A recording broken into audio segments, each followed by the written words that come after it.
नमस्कार दोस्तों, मेरा नाम विजय टाक है। मैं गवर्नमेंट वुमेन पॉलिटेक्निक कॉलेज में लेक्चरर हूँ। आज के इस प्रेजेंटेशन में हम वाटर पॉल्यूशन पार्ट 2, जिसमें हम जल की गुणवत्ता के मानक तथा उसके मानकों को निर्धारित करने के लिए जो विभिन्न मापदंड हैं उनके बारे में स्टडी करेंगे।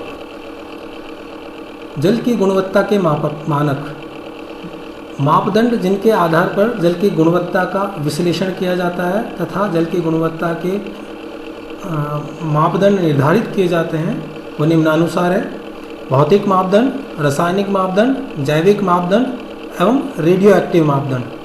भौतिक मापदंड में इसके अंतर्गत जल का रंग, स्वाद, बदबू व खारापन आते हैं।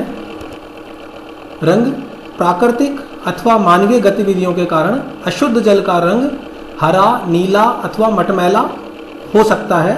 शुद्ध जल वास्तव में रंगहीन होता है, कलरलेस होता है। तापमान: यदि किसी संयंत्र से उत्सर्जित जल उच्च तापमान पर निकलता है तो इससे जल में घुली ऑक्सीजन अर्थात डिजॉल्व्ड ऑक्सीजन की मात्रा 10 ppm से भी कम रह जाती है, जिससे यह जल ग्रहण करने योग्य अर्थात पीने योग्य नहीं रहता। उचित ताप से जैविक क्रियाएं तीव्र गति से होती हैं, जिससे ऑक्सीजन की डिमांड बढ़ती है। कुछ विशेष प्रकार की मछलियों की वृद्धि उच्च तापमान के कारण बढ़ जाती है या कुछ मछलियों के अंडे अधिक ताप से नष्ट हो जाते हैं।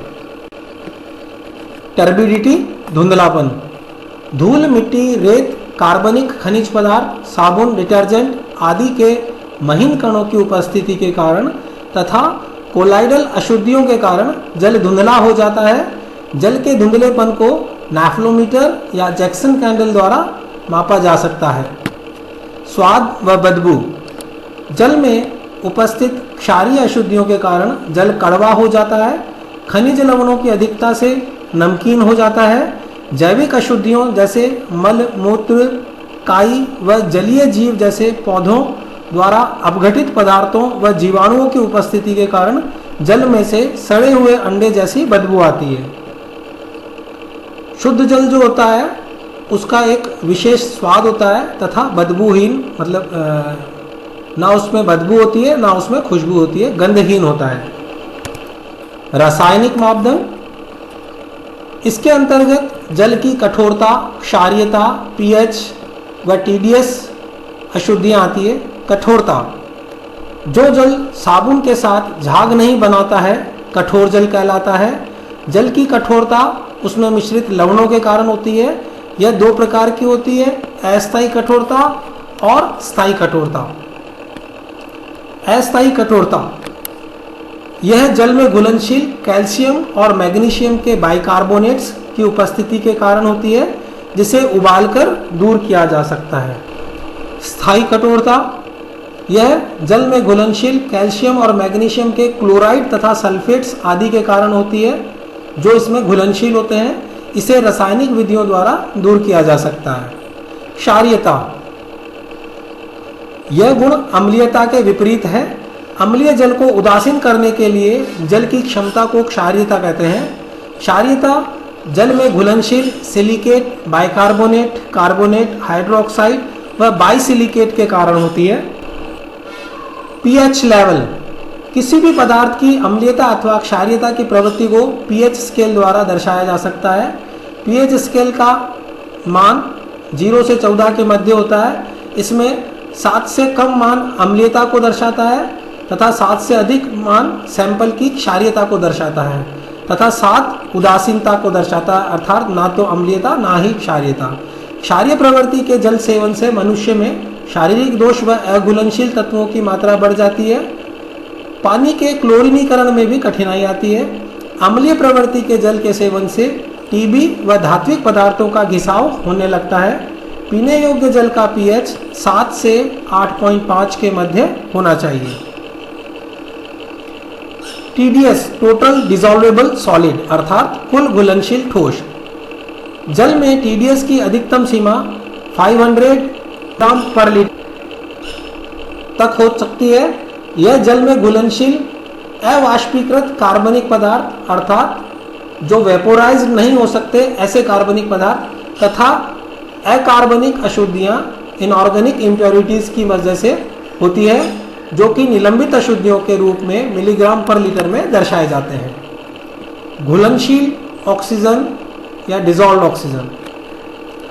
कार्बनिक पदार्थों जैसे घरेलू अपशिष्ट, चमड़ा उद्योग, पेपर मिल, फूड प्रोसेसिंग प्लांट्स तथा पशु कत्लखानों आदि से निकला अपशिष्ट की मात्रा जब किसी जल स्रोत में मिलती है तो यह जल दूषित हो जाता है। जल में उपस्थित वायुवीय सूक्ष्म जीवाणु अर्थात एरोबिक माइक्रो ऑर्गेनिज्म जटिल कार्बनिक अपशिष्ट पदार्थों का निम्नीकरण करके अर्थात उनका डिग्रेडेशन करके सरल कार्बनिक पदार्थों जैसे कार्बन डाइऑक्साइड, नाइट्रेट्स तथा सल्फेट्स में परिवर्तित कर देते हैं।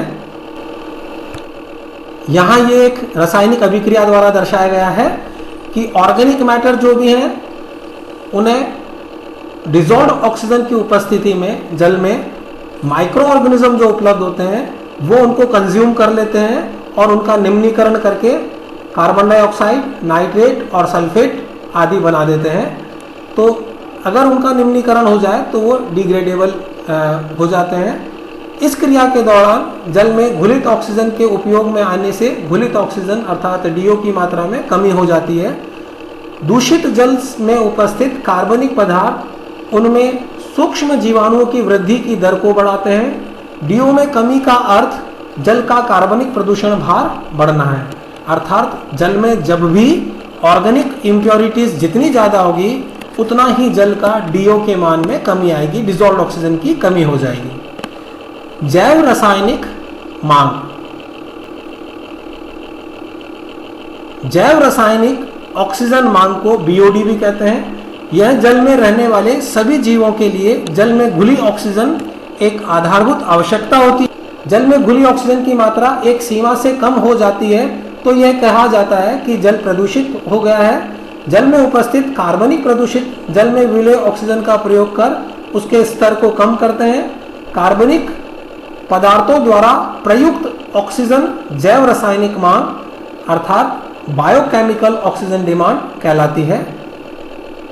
अतः बीओडी जल में उपस्थित कार्बनिक प्रदूषकों के स्तर का आकलन का आधार है।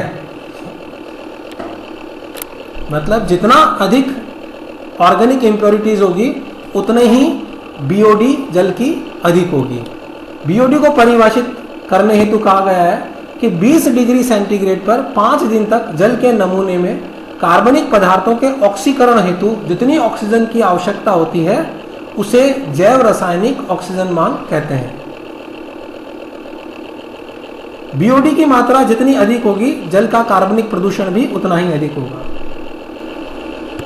शुद्ध जल की बीओडी 1 ppm होती है। सामान्य जल की बीओडी 3 ppm तक होती है, परंतु 5 ppm बीओडी वाले जल की शुद्धता संदेह की सीमा में आ जाती है। नालियों में बहने वाला जल की बीओडी 100 से 400 ppm तक मापी गई है। औद्योगिक अपशिष्टों की बीओडी 10,000 ppm तक हो सकती है। बीओडी का मापन जल के नमूनों का एक ज्ञात आयतन लेकर किया जाता है। इस जल को वायु से संतृप्त जल मिलाकर डाइल्यूट किया जाता है। इस संतृप्त जल का कुछ भाग लेकर उसमें घुलित ऑक्सीजन का मापन तुरंत कर लिया जाता है। फिर शेष जल में घुलित ऑक्सीजन का मापन 5 दिन बाद किया जाता है। दोनों मापों के अंतर से बीओडी की गणना की जाती है। बीओडी की गणना निम्नानुसार कर सकते हैं। इसके परीक्षण में थोड़ा लंबा समय लगता है क्योंकि इसके परिणाम 5 दिन के बाद प्राप्त होते हैं। बीओडी को निम्नलिखित विधि द्वारा ज्ञात किया जाता है। इसके लिए 4 बीओडी बॉटल लेकर उन पर लेबलिंग 1, 2, 3 और 4 कर देते हैं।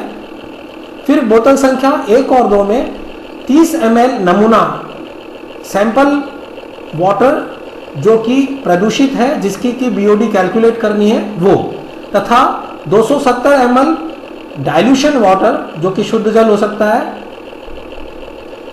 मिलाते हैं।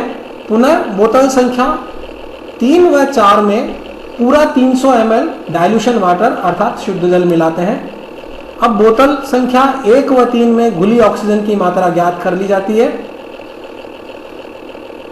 बोतल 1 में नमूना डाइल्यूटेड फॉर्म में है और बोतल 3 में केवल डाइल्यूशन वाटर है अर्थात शुद्ध जल है, तो उन दोनों की बीओडी ज्ञात कर ली जाती है। बोतल संख्या 2 व 4 को 5 दिन के लिए 20 डिग्री सेंटीग्रेड तापमान पर अंधेरे में अथवा 3 दिन के लिए 227 डिग्री सेंटीग्रेड तापमान पर इंक्यूबेटर में रख दिया जाता है। 5 दिन के पश्चात दोनों बोतलों में घुलित ऑक्सीजन की मात्रा को ज्ञात कर लिया जाता है और निम्नलिखित सूत्र से बीओडी ज्ञात कर ली जाती है। यह बीओडी की मात्रा मिलीग्राम पर लीटर में आएगी, जो कि सूत्र द्वारा प्रदर्शित है I minus F minus I dash minus F dash divided by D multiplied by X upon Y. यहाँ I बोतल संख्या 1 में घुलित ऑक्सीजन की मात्रा मिलीग्राम पर लीटर में है, F बोतल संख्या 2 में DO की मात्रा मिलीग्राम पर लीटर में, I डैश बोतल संख्या 3 में DO की मात्रा मिलीग्राम पर लीटर में, F डैश बोतल संख्या 4 में DO की मात्रा मिलीग्राम पर लीटर में, X डाइल्यूशन वाटर की मात्रा मिलीग्राम में जो नमूने में मिलाई गई है अर्थात 270, Y बोतल 3 व 4 में डाइल्यूशन की मात्रा अर्थात 300 ml जो हमने काम में ली। D डाइल्यूशन फैक्टर होता है जिसको हम कैलकुलेट कर सकते हैं 27 x अपॉन वाई, x की वैल्यू और y की वैल्यू गिवन है, तो D की वैल्यू हो जाएगी आपकी y minus x that is 30 ml जो नमूना का सैंपल है, divided by total dilution water जो 300 ml है। क्लोराइड भी जल में घुलित अवस्था में होते हैं। जल में क्लोराइड की मात्रा 250 ppm से कम होनी चाहिए। इसकी अधिकता से धात्विक पाइपों तथा कृषि को नुकसान पहुंचता है। धातुओं में जंग की प्रक्रिया शुरू हो जाती है, इससे अधिक मात्रा में तो तेजी से हो जाती है। फ्लोराइड आयन की उपस्थिति बहुत हानिकारक है जल में। इसकी अधिकतम मात्रा जो जल में घुलित अवस्था में रह सकती है वो 1.5 ppm तक होती है। इससे अधिक यदि जल में फ्लोराइड आयन की मात्रा पाई जाती है तो इसकी अधिकता से जीवों में स्वास्थ्य पर विपरीत प्रभाव पड़ता है। इससे फ्लोरोसिस नामक रोग हो जाता है जिससे दांत और शरीर की हड्डियां भंगुर हो जाती है। दांतों का रंग विहीन होना अर्थात डिकलरेशन ऑफ टीथ भी हो जाता है और उनके टूटने का भय बना रहता है तथा शरीर का ढांचा भी विकृत हो जाता है। अभी हमने भौतिक मापदंड, रासायनिक मापदंड पढ़े। अब जैविक मापदंड। जल में उपस्थित जैविक अशुद्धियां उसमें रहने वाले जीव और पेड़ पौधे जैसे काई, शैवाल, वायरस, जीवाणु, रोगाणु आदि के कारण होती है। इसमें इन्हें देखकर, सूंघकर या चखकर अनुभव किया जा सकता है। पीने योग्य जल उक्त सभी अशुद्धियों से मुक्त होना चाहिए। किसी भी जल में 100 ml जो सैंपल है उसमें कॉलीफॉर्म बैक्टीरिया की संख्या 0 होनी चाहिए, ई कॉली काउंट 0 होना चाहिए। संक्रामक वायरस आदि से जल को मुक्त करने के लिए 0.2 मिलीग्राम पर litre chlorine, free residual chlorine जल में डालकर आधे घंटे बाद जल को उपयोग में करना चाहिए। ऐसा करने से जल में उपलब्ध कई हानिकारक बैक्टीरिया तथा वायरसेस भी समाप्त हो जाते हैं। रेडियो एक्टिव मानदंड। जल में रेडियो एक्टिव पदार्थ की उपस्थिति के कारण जल अशुद्ध व हानिकारक हो जाता है। रेडियो एक्टिव अशुद्धियों की जल में उपस्थिति से कैंसर आदि रोग व जीवों के आनुवांशिक गुणों पर दुष्प्रभाव पड़ता है, जैसे यूरेनियम, थोरियम, रेडियम आदि तत्व का जल में घुलना। ये तीनों ही पदार्थ रेडियो एक्टिव मटेरियल्स में काउंट होते हैं और ये रेडिएशंस रेडिएट करते रहते हैं। जल की गुणवत्ता के मापक, वाटर क्वालिटी स्टैंडर्ड्स। विश्व स्वास्थ्य संगठन ने पेयजल हेतु कुछ मानक निर्धारित किए हैं। यदि किसी जल में उक्त पदार्थों की मात्रा मानक मात्रा से अधिक है तब उसे प्रदूषित जल कहेंगे तथा वह पीने योग्य नहीं रहेगा। यहाँ पर 3 इंस्टीट्यूशंस के स्टैंडर्ड्स हैं जो कि दिखाए गए हैं। CPHEO central public health and environmental engineering organisation, BIS से तात्पर्य ब्यूरो ऑफ इंडियन स्टैंडर्ड और WHO से तात्पर्य वर्ल्ड हेल्थ ऑर्गेनाइजेशन से है। यहाँ टेबल में हम कुछ पैरामीटर्स देख रहे हैं जैसे colour, turbidity, TDS, pH, alkalinity, total hardness, calcium, magnesium, sodium, iron etcetera. और इनकी निर्धारित मात्रा जो WHO ने निर्धारित की है वो अंतिम कॉलम में है। कलर जैसे कोबाल्ट स्केल पर उसकी यूनिट 15 पॉइंट होनी चाहिए। टर्बिडिटी 5 से अधिक नहीं होनी चाहिए। टोटल डिजॉल्वेबल सॉलिड 1000 मिलीग्राम पर लीटर, ये अधिकतम मात्रा है। pH 8.5 6.5 से 8.5 के बीच।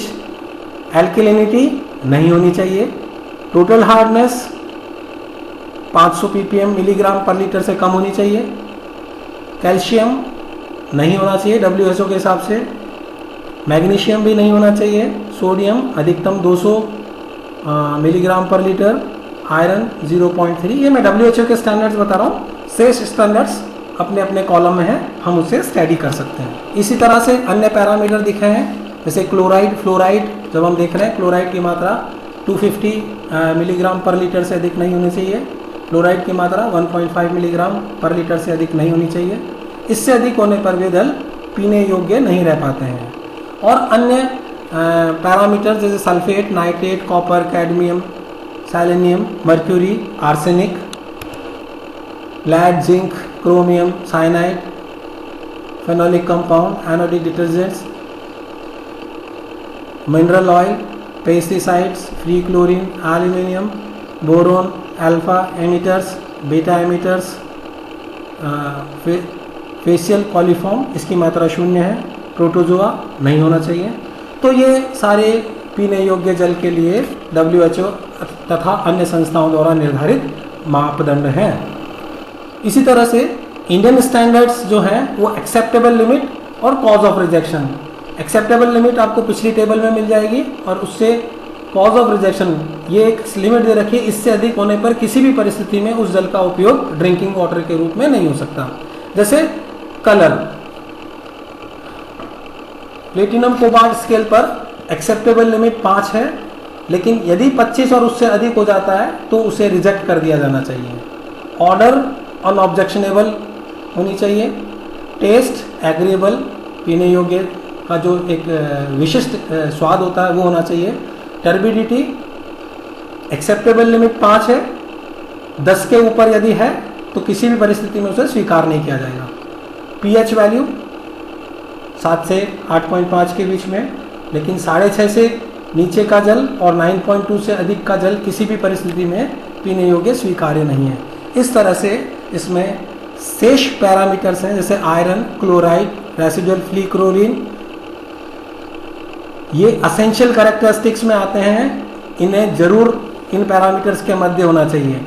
डिजायरेबल कैरेक्टरिस्टिक्स में आपका TDS, calcium, copper, manganese, sulphate, nitrate, fluoride, phenolic compounds, mercury, cadmium, selenium, arsenic, cyanide, lead, zinc, anodic detergent, chromium, polynuclear aromatics, hydrocarbons, mineral oils, pesticides, radioactive materials, alkalinity, aluminium, boron etcetera हैं। इनकी निर्धारित सीमा और objectionable limit दोनों सारणी में दी हुई है, हम इसको देख सकते हैं। इसी तरह जो पिछली स्लाइड्स में हमने देखे वो ड्रिंकिंग वाटर के पैरामीटर्स थे। अब ये जो पैरामीटर्स हैं आपके, ये है tolerance limit for sewage effluent discharge into surface water source. अर्थात सीवेज वाटर को अगर सरफेस वाटर सोर्स जैसे कि झील, तालाब, नदियों आदि में छोड़ना है तो उसके लिए ये टॉलरेंस लिमिट निर्धारित की गई है। Tolerance limit for industrial effluent discharge into inland surface water, public sewers. अगर इनलैंड सरफेस वाटर पर हमको डालना है तो उसके पैरामीटर्स दी हुई हैं, और पब्लिक सीवर में अगर उसको मिलाना है, सीवरेज वाटर में मिलाना है तो उसकी लिमिट दे रखी है।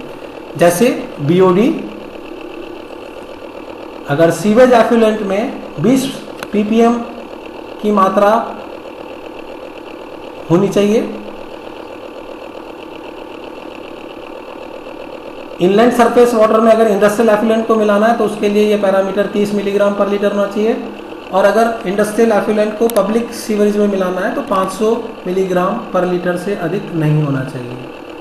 इसी तरह से COD, pH, TDS, temperature, oil and grease, phenolic compounds, cyanides, sulphides, fluorides, total residual chlorine, arsenic, cadmium, chromium, copper, lead, mercury जो कि हानिकारक धातुएं हैं, निकल, सेलेनियम, इन सब की मात्राएं निर्धारित है।